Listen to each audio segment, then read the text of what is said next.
बिस्मिल्लाहिर्रहमानिर्रहीम अस्सलाम वालेकुम। इस वीडियो में अपने ईएनटी में नोज़ का जो टॉपिक है उसके लेक्चर की सीरीज़ को कंटिन्यू करते हैं और डिस्कस करते हैं एक्यूट रेनाइटिस का टॉपिक। तो एक्यूट रेनाइटिस क्या होता है? रेनाइटिस है इन्फ्लेमेशन ऑफ नेज़ल म्यूकोज़ा के नेज़ल कैविटीज़ की जो लाइनिंग है ना, नेज़ल म्यूकोज़ा, उसकी इन्फ्लेमेशन को जो है ना वो रेनाइटिस कहते हैं। तो एक्यूट जो किसी इन्फेक्शन की वजह से हो या एक्यूट उसका ऑनसेट हो, ठीक है।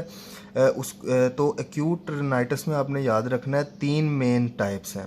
एक्यूट वायरल रेनाइटिस जो वायरस की वजह से हो रहा हो, एक्यूट बैक्टीरियल रेनाइटिस जो बैक्टीरियल कॉज हो, या इरिटेटिव रेनाइटिस कि जो कोई इरिटेटिव कोई चीज़ है, इरिटेशन है या डस्ट वगैरह है, तो उस वजह से जो हो रहा है ना वो इरिटेटिव रेनाइटिस है।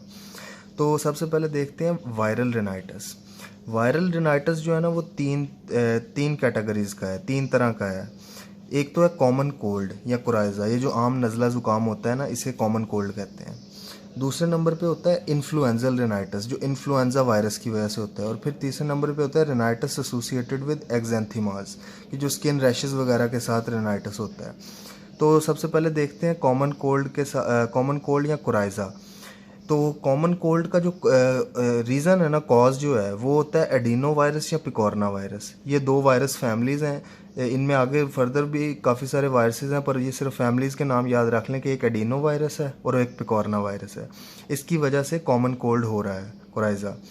तो इंक्यूबेशन पीरियड जो है ना वो वायरस का होता है 1 से 4 दिन का। यानी इंक्यूबेशन पीरियड क्या होता है कि जब वायरस ने एंट्री ली बॉडी के अंदर और तब से सिम्टम्स आने तक का पीरियड, ये इंक्यूबेशन पीरियड होता है। ये 1 से 4 दिन का होता है। और ये जो कॉमन कोल्ड है ना, ये 2 से 3 हफ्ते तक रहती है, 2 to 3 वीक्स। उसके बाद जो है ना खुद ही रिजॉल्व हो जाती है। क्लिनिकल फीचर्स में देख लें तो आपने ये बात याद रखनी है कि रेनाइटिस का कोई भी केस होगा ना तो तकरीबन सेम, मोर और लेस सेम ही रहते हैं सिम्टम्स। जैसे कि रनोरिया या रनी नोज़ है, स्नीजिंग होगी, नेज़ल डिस्चार्ज, ये और इचिंग वगैरह, बर्निंग सेंसेशन, ये 3-4 जो है ना सिम्टम्स ये सेम ही रहते हैं कि रेनोरिया होगा, स्नीजिंग है, नेज़ल डिस्चार्ज है, इरिटेशन है, ठीक है। और वायरल रेनाइटिस में आपने याद रखना है कि लो ग्रेड फीवर भी होगा, हल्का सा बुखार भी होता है, ठीक है। तो इसके बाद ट्रीटमेंट देख लेते हैं। तो मैंने आपको बताया कि ना ये डिज़ीज़ खुद ही रिजॉल्व हो जाती है 2 से 3 वीक्स में। तो जो हम ट्रीटमेंट देते हैं ना वो सिम्टोमेटिक ही होता है, सिम्टम्स को ट्रीट करते हैं। तो बेड रेस्ट और फ्लूइड्स देते हैं, एंटी हिस्टामिन्स देते हैं ताकि उसकी जो है इन्फ्लेमेशन वगैरह कम हो सके, जो नेज़ल कैविटी में इन्फ्लेमेशन हो रही है। इसके अलावा एनाल्जेसिक्स देते हैं पेन के लिए और नेज़ल डीकंजेस्टेंट्स देते हैं ताकि जो कंजेशन डेवलप हुई है वो कंजेशन जो है ना वो कम हो जाए। और इसके बाद देख लेते हैं कॉम्प्लिकेशंस क्या क्या हो सकती हैं वायरल रेनाइटिस की।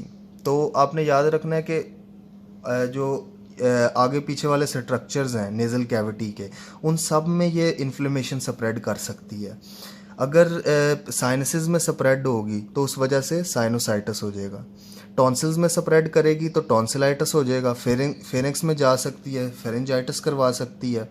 ब्रोंकाई में जाके ब्रोंकाइटिस करवा सकती है। और इसके बाद यूस्ट्रेचियन ट्यूब के थ्रू मिडल ईयर में जाके ओटाइटिस मीडिया भी कॉज करवा सकती है ये कॉमन कोल्ड या कोराइजा। तो क्या क्या कॉम्प्लिकेशंस हुई? साइनोसाइटिस, टॉन्सिलाइटिस, फेरेंजाइटिस, ब्रोंकाइटिस और ओटाइटिस मीडिया।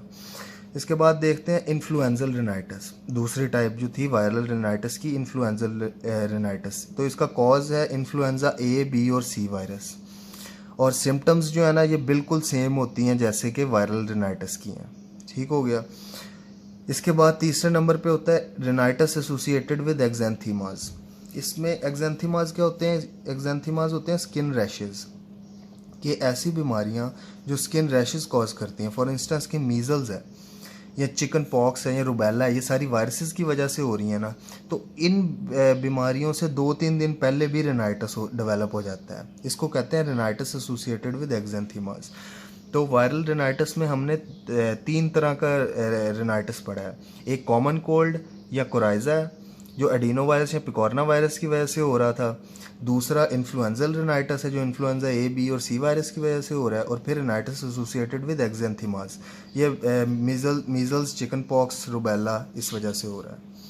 अब देखते हैं अगली टाइप जो है एक्यूट रेनाइटिस की, वो थी एक्यूट बैक्टीरियल रेनाइटिस। तो एक्यूट बैक्टीरियल रेनाइटिस में आपने याद रखना है कि ये ना दो तरह का होता है। एक तो होता है नॉन स्पेसिफिक, दूसरा होता है डिप्थीरिक रेनाइटिस। जो नॉन स्पेसिफिक रेनाइटिस है ना, नॉन स्पेसिफिक बैक्टीरियल इन्फेक्शन है, वो फर्दर आगे दो तरह के कि यहाँ तो बैक्टीरिया ने शुरू में ही बैक्टीरिया है, कॉज ही ये है, प्राइमरी कॉज है प्राइमरी बैक्टीरियल रेनाइटिस, यानी कॉज है स्ट्रेप्टोकोकस, स्टेफाइलोकोकस ऑरियस या न्यूमोकोकस, कि इन बैक्टीरिया आए, इन्होंने नेज़ल म्यूकोजा को इन्वेड किया और नोज़ में ग्रेश वाइट मेम्ब्रेन बना दी। ठीक है, ये प्राइमरी बैक्टीरियल रेनाइटिस में आपने ये बात याद रखनी है कि ग्रेश वाइट मेम्ब्रेन बन जाती है।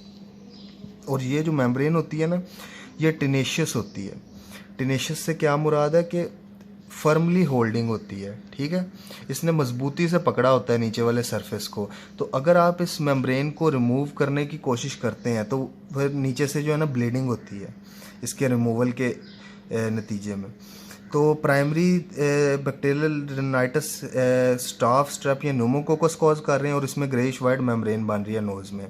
सेकेंडरी बैक्टीरियल रेनाइटिस कैसे डेवलप हो सकता है? ये कोई पहले से ही कोई वायरल रेनाइटिस होगा, जैसे कॉमन कोल्ड है या इन्फ्लुएंजल रेनाइटिस है, उसके बाद उस पर सुपरसीड किया है, उसी वायरल रेनाइटिस के ऊपर ये बैक्टीरियल इन्वेजन हो गई है और उस वजह से जो रेनाइटिस होता है ना, वो सेकेंडरी बैक्टीरियल रेनाइटिस होता है। इसके बाद दूसरी टाइप जो है बैक्टीरियल रेनाइटिस की, वह डिप्थीरिक रेनाइटिस।